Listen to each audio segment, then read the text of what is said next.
Selamat pagi, siang, dan malam. Kami dari kelompok 1 ingin mempresentasikan hasil diskusi kami untuk policy brief kami yang berjudul Deepfake dan Ancaman Digital, Identitas Digital dan Perspektif Pancasila tentang topik ini. Pertama-tama, perkenalkan, saya Dinanti Hadana Putri dengan rekan-rekan saya. Saya Haikal Musadikin. Saya Diha Nurul Aini. Saya Raisa Nur Khaila. Dan saya Zahra Hairunisa. Oke, izinkan kami mempresentasikan hasil diskusi kami.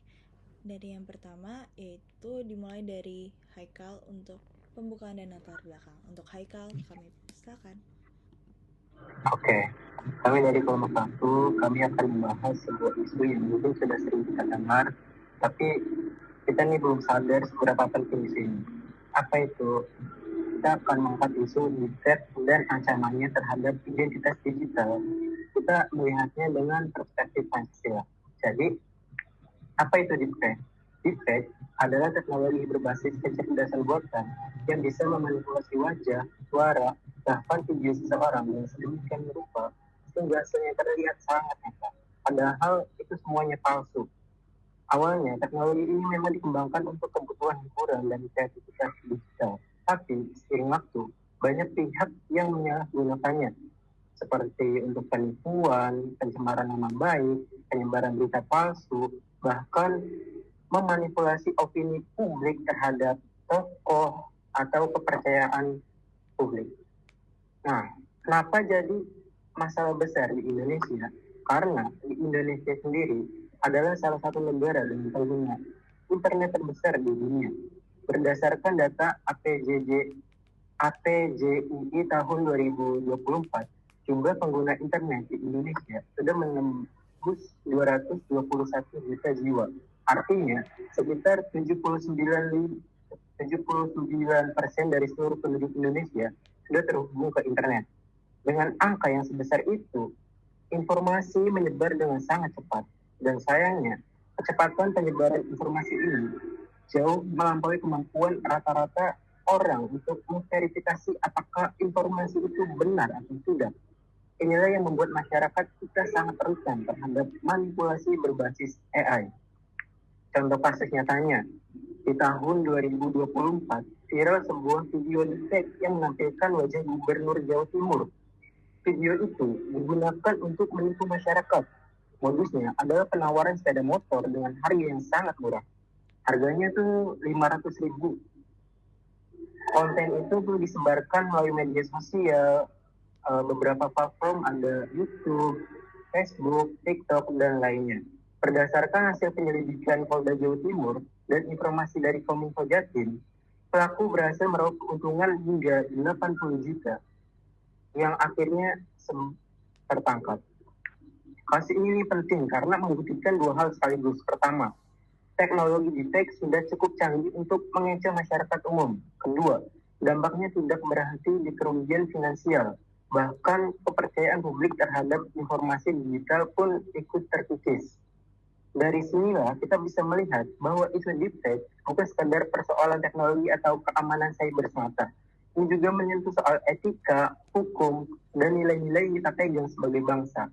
Untuk itu, rekan-rekan saya selanjutnya akan membahas lebih dalam, mulai dari analisis, kaitannya dengan nilai Pancasila, hingga rekomendasi kebijakan yang kami usulkan. Baik, untuk selanjutnya akan dilanjutkan oleh rekan saya pamit undur diri. Terima kasih. Oke, terima kasih kepada Haikal setelah menjelaskan tentang latar belakang dari yang kita punya. Selanjutnya akan dijelaskan oleh dia untuk permasalahan analisis masalah. Untuk dia, kami persilakan. Oke, terima kasih kepada moderator. Izin saya akan melanjutkan tentang analisis masalah. Yang kasus deepfake menampilkan wajah Gubernur Jawa Timur untuk menipu masyarakat dalam setiap menjual motor murah, itu menjadi salah satu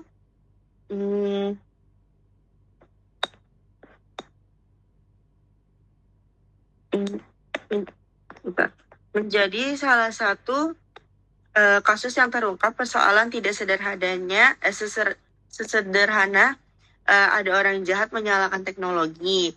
Ada beberapa akar masalah yang perlu dipahami lebih dalam. Yang pertama itu ada regulasi yang belum mengikuti perkembangan teknologi. Di UU ITE dan UU Perlindungan Data Pribadi memang sudah ada, tapi kedua aturan tersebut lahir sebelum deepfake secanggih sekarang. Tidak ada satupun pasal yang secara khusus menyebutkan tentang konten sintesis yang berbasis AI. Apalagi mengatur mekanisme pemberlakuan penghapusan. Akibatnya ketika kasus ini terjadi, aparat hukum masih harus berimprovisasi dengan pasal-pasal yang sebenarnya bukan untuk situasi ini. Jadi prosesnya itu masih lebih panjang. Dan korban sering tidak tahu harus melaporkan kasus ini ke pihak mana, ke bagian apa. Terus yang kedua, masyarakat yang belum siap. Indonesia punya lebih dari 221 juta pengguna internet, tapi kecepatan informasi menyebar jauh melampaui kemampuan orang-orang yang untuk memverifikasinya. Banyak yang belum bisa membedakan antara video asli dan video AI. Selain itu, literasi digital yang juga masih kurang memadai dan masih belum merata di daerah-daerah seperti daerah pedalaman. Orang-orang tua itu masih banyak yang belum mengetahui bahwa ini tuh AI atau asli seperti itu. Terus yang ketiga, ada dampak yang merembet ke ruang publik. Deepfake tidak berhenti pada kerugian individu, tapi juga merugikan orang-orang lain. Konten palsu yang meyakinkan menyebar luas, dan kepercayaan masyarakat terhadap informasi digital yang perlahan terkikis. Terus selanjutnya ada benturan dengan nilai-nilai Pancasila. Penyalahgunaan deepfake pada dasarnya bertentangan dengan beberapa nilai Pancasila sekaligus. Yang pertama, manipulasi wajah dan suara seseorang tanpa izin. Itu merupakan salah satu pelanggaran Pancasila terhadap sila kedua. Martabat seseorang tidak berhenti di dunia nyata, tapi juga berlaku di ruang digital. Penyebaran disinformasi berbasis deepfake juga berpotensi memecah persatuan yang bertentangan dengan sila ketiga. Sementara sila kelima mengingatkan bahwa perlindungan dari ancaman ini seharusnya bisa dirasakan oleh semua orang, bukan hanya mereka yang melek teknologi. Keempat masalah ini sering berkaitan. Regulasi yang remah membiarkan pelaku luasa bergerak, rendahnya literasi membuat masyarakat yang mudah ditipu, dan absennya pengawasan platform pembuatan konten berbahaya bebas beredar. Selama ketiganya tidak ditangani secara bersamaan, celah yang ada akan terus dimanfaatkan oleh oknum-oknum tersebut. Lalu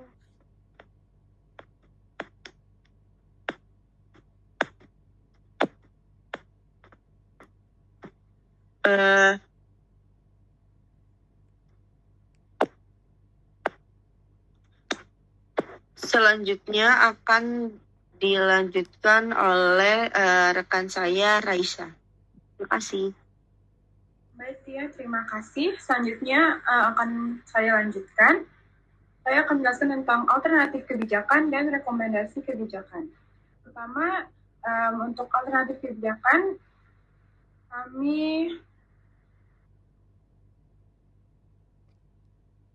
saya mendapatkan 3, yaitu pertama, adanya diperlukannya kebijakan hukum pidana untuk para penyalahguna deepfake karena masuk ke dalam pemalsuan data diri seseorang, mengambil wajah seseorang tanpa izin dan menyebarkan di internet. Dengan adanya solusi hukum yang tegas dapat mengurangi orang-orang tersebut.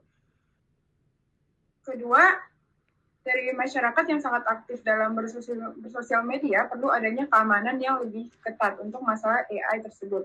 Diperlukan adanya perkembangan alat pendeteksi deepfake untuk mencegah penyebaran konten AI deepfake tersebut.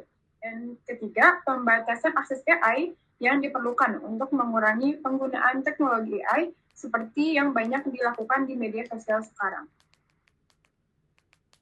Selanjutnya, untuk rekomendasi kebijakan, yang pertama, diperlukan alat politik dan komitmen bersama dari pemerintah, lembaga negara, platform digital, lembaga pendidikan, dan masyarakat untuk memberikan perhatian utama pada perlindungan identitas digital yang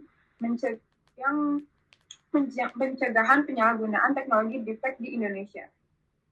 Kedua, diperlukan tindakan hukum dan kebijakan yang lebih jelas untuk menciptakan keamanan di dunia digital, memastikan kepastian hukum, serta pelindungan hak masyarakat dari ancaman manipulasi identitas digital yang menggunakan kecerdasan buatan. Ketiga, diperlukan kerjasama yang lebih baik antara pemerintah, penegak hukum, platform media sosial, dan lembaga penegak digital untuk mempercepat penanganan kasus deepfake dan penyebaran informasi yang salah dalam penggunaan AI. Keempat, dengan mempertimbangkan bahwa ancaman deepfake terhadap keamanan digital, stabilitas sosial, dan demokrasi semakin meningkat, disarankan kepada Presiden DPR, Kementerian terkait, dan lembaga negara lainnya untuk segera membuat kebijakan strategis. Yaitu, pertama, membuat dan menetapkan peraturan khusus tentang deepfake dan konten buatan yang menggunakan kecerdasan buatan. Peraturan ini harus mencakup definisi hukum, larangan untuk memanipulasi identitas seseorang tanpa izin, kewajiban untuk memberi label pada konten yang dibuat oleh AI, serta hukuman yang tegas bagi mereka yang menyalahgunakan teknologi deepfake untuk penipuan, pencemaran nama baik, atau manipulasi politik. Kedua, membangun kepastian hukum dan melindungi identitas digital masyarakat dan memperkuat pelaksanaan Undang-Undang Informasi dan Transaksi Elektronik (UU ITE) serta Undang-Undang Melindungi Data Pribadi. Ini juga termasuk menyediakan cara untuk melaporkan dan menghapus dengan cepat konten deepfake dan dapat merugikan masyarakat. Ketiga, kewajiban platform digital dan media sosial untuk menggunakan sistem deteksi otomatis, memberi label pada konten yang dihasilkan oleh AI, serta memiliki cara untuk memverifikasi informasi. Ini dilakukan untuk menghindari penyebaran informasi yang salah dan manipulasi gambar yang bisa mengganggu stabilitas sosial, persatuan nasional, dan proses demokrasi. Keempat, meningkatkan literasi digital di seluruh Indonesia melalui pendidikan format dan non-formal dengan mengajarkan masyarakat cara mengenali deepfake, memahami etika dalam penggunaan kecerdasan buatan, melindungi data diri pribadi, serta menginternalisasi nilai-nilai Pancasila dalam kegiatan digital sehari-hari.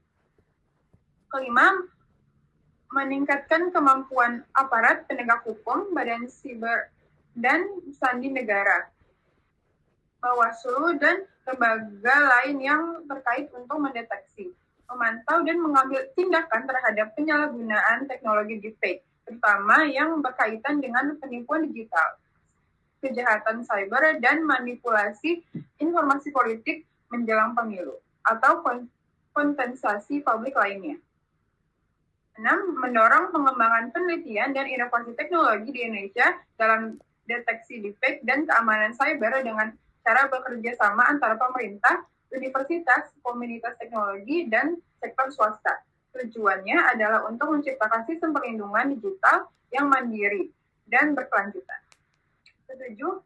Menguatkan kerjasama internasional di bidang keamanan cyber, mengelola kecerdasan buatan, dan melindungi data pribadi untuk mempercepat pertukaran informasi, teknologi deteksi deepfake, serta menegakkan hukum antar negara terhadap pelaku kebijakan digital yang menggunakan AI.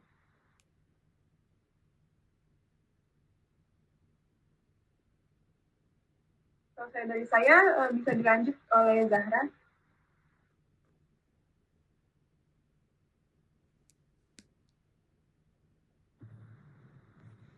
Oke, jadi masuk ke sesi akhir, yaitu penutup. Penutupnya adalah kasus deepfake Gubernur Jawa Timur seharusnya menjadi alarm Bukan hanya karena pelakunya berhasil meraup puluhan juta, tapi karena kasus itu menunjukkan betapa mudahnya kepercayaan publik dimanipulasi ketika hukum belum siap dan masyarakat belum waspada. Masalahnya bukan teknologinya, tetapi deepfake sendiri bisa digunakan untuk hal-hal yang sah dan kreatif. Masalahnya adalah ketika teknologi itu melaju kencang, sementara regulasi masih tertinggal jauh di belakang, dan masyarakat dibiarkan menghadapinya tanpa bekal yang cukup. Pancasila sebenarnya sudah memberi arah yang jelas bahwa martabat seseorang harus dijaga, persatuan tidak boleh dikorbankan, dan perlindungan harus bisa dirasakan semua orang. Bukan cuma mereka yang melek teknologi, yang kurang bukan nilainya, tapi kebijakan konkret yang menerjemahkan nilai itu ke dalam tindakan nyata. Regulasi khusus deepfake, kewajiban platform, penguatan literasi digital, dan peningkatan kapasitas aparat semua itu bukan pilihan, melainkan keharusan. Semakin lama ditunda, semakin besar celah yang bisa dimanfaatkan, dan korban berikutnya bisa siapa saja. Kemudian, berdasarkan pembahasan yang telah dipaparkan, dapat disimpulkan bahwa perkembangan teknologi deepfake telah menghadirkan ancaman nyata terhadap identitas digital masyarakat Indonesia. Dampaknya tidak hanya berupa pelanggaran privasi dan penipuan, tetapi juga dapat mempengaruhi kepercayaan publik, memperburuk penyebaran desinformasi, serta mengganggu stabilitas sosial dan demokrasi. Oleh karena itu, diperlukan respons yang cepat dan melibatkan berbagai pihak mulai dari pemerintah, platform digital, aparat penegak hukum, hingga masyarakat. Hal ini penting karena teknologi deepfake berkembang dan menyebar dengan sangat cepat, sehingga keterlambatan penanganan dapat memperbesar risiko kerugian bagi individu maupun masyarakat serta mengancam kepercayaan publik di ruang digital. Dalam menghadapi tantangan tersebut, nilai-nilai Pancasila dapat menjadi pedoman dalam pemanfaatan teknologi secara bertanggung jawab. Penguatan literasi digital, pembentukan regulasi yang lebih jelas, serta peningkatan kapasitas aparat yang kompeten menjadi langkah penting untuk melindungi identitas digital masyarakat di era perkembangan kecerdasan buatan. Sekian kesimpulan yang dapat disimpulkan. Oke, baik. Terima kasih kepada rekan-rekan saya yang telah menjelaskan presentasi kita di hari ini. Jadi, masalah deepfake itu bukan hanya soal persoalan teknologi, tetapi juga persoalan nilai dari dan etika itu tersendiri. Pancasila memberikan pedoman bahwa kemajuan teknologi itu harus tetap menghormati martabat manusia, menjaga persatuan bangsa, dan memberikan perlindungan yang adil bagi seluruh masyarakat Indonesia. Sekian presentasi dari kelompok 1. Jika ada kesalahan kata dan penggunaan kata yang salah yang telah kami lontarkan selama presentasi kami, mohon dimaafkan. Terima kasih.